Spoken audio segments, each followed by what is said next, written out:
You know, for the longest time, I used to really wonder the logistics of Pokemon. And at first glance, that might sound boring as fuck. But seriously, you know, what do Pokemon eat? Do they eat other Pokemon? Or humans? Do they eat Pokemon? You know, is Ash Ketchum eating Miltank steaks, cooked medium rare in front of good old Pikachu? And then I was like, fuck. You know, why aren't Jesse and James a Team Rocket strapped? You know, they always fucking failed everything they tried to do, so instead of relying on their crappy, mid-ass Pokemon to bail them out, why not just, pull out a gun? I was just kidding! Come on! Come on! You guys know I was just kidding! But the more you think about Pokemon, the more you wonder why. Why the fuck is the Pokemon economy doing so damn well? Why is Ash Ketchum always the same age year in, year out? But then you start to do something that no one should ever do, and that's wondering about the wasted potential of Pokemon games. Now recently, a little game called Palworld just came out. The game released in its early access version to fucking immense success. It smashed a Game Pass record for the largest downloaded third-party game, but I must do some honest journalism and report to y'all that the game is fucking sick. Holy fucking shit, dude. I have a love-hate relationship with survival-based games. Like, for example, I love the grind and rust at times, but goddamn is it annoying when at ridiculous hours during the day, my base gets raided and my dreams get shattered. So upon entering my Palworld Goon Sesh, you know, I thought I'd eventually get burnt out from constantly trying to chase better shit like in Raft or in other similar games. But like, that didn't end up happening at all. In fact, I was and still am infatuated with this game. I feel like an actual Pokemon or excuse me, Pal trainer. And it's not the most graphically amazing game by any means, but I certainly do feel like I'm immersed in a weird adventure-timey fantasy realm. And the point I'm making with all this is that essentially Palworld's an extended hand to any poor soul who has consumed Game Freak's Pokemon game products this past half-decade or so. In Palworld, the gameplay loops consist of blending Pokemon with the actual logistics of interacting with them in the wild. And unlike the Pokemon games where you repeatedly walk around in bushes or caves, and in actuality don't really feel that immersed in the world, Palworld instead adds consequence and novelty to the experience by incorporating having to eat food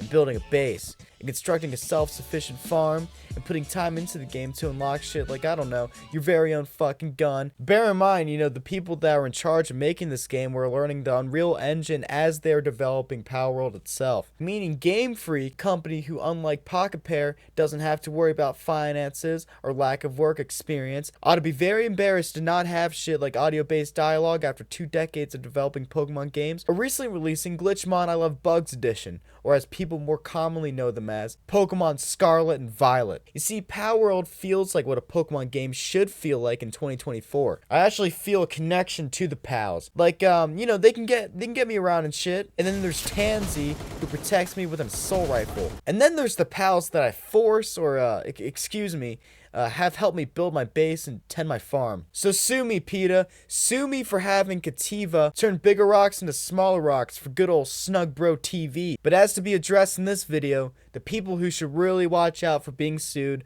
are Pocket Pair by Nintendo themselves. January 24th, 2024, the Pokemon Company comes out in response to Palworld's early access launch by saying, quote, "We intend to investigate and take appropriate measures to address any acts that infringe upon intellectual property rights related to Pokemon." Alright, so yeah, you know, there may be a few pals, just a few, that might look a lot like pre-existing Pokemon designs. But notably, Nintendo and Game Freak are feeling the heat. And, you know, just think about it from their perspective. Like, imagine you're in a town and you're the only baker, but for the past couple years, like, your bread fucking sucks. It's stale, it tastes like shit, and it's clear that you don't listen to any feedback from people that buy your bread. But, you know, unfortunately for them, right, you know, you're the only motherfucker in town that can bake bread. So you're gonna make a profit regardless of how half-assed your bread is. But then all of a sudden comes a young baker who actually gives a shit about delivering a product that people would appreciate. And now the word around town is that someone has taken up the mantle of responsibility to make good-ass bread. So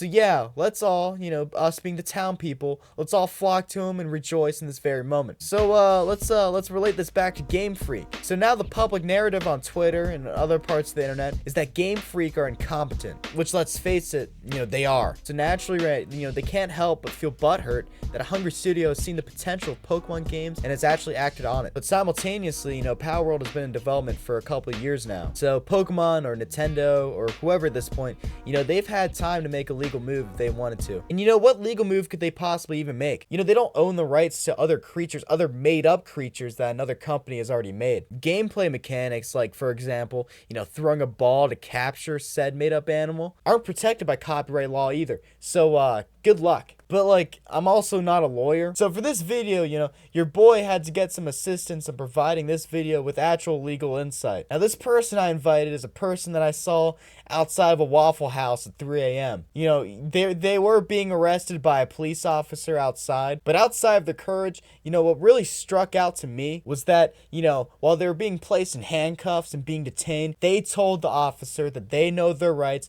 and they know the Constitution. So ladies and gentlemen, without further ado, please welcome Lawyer Steve.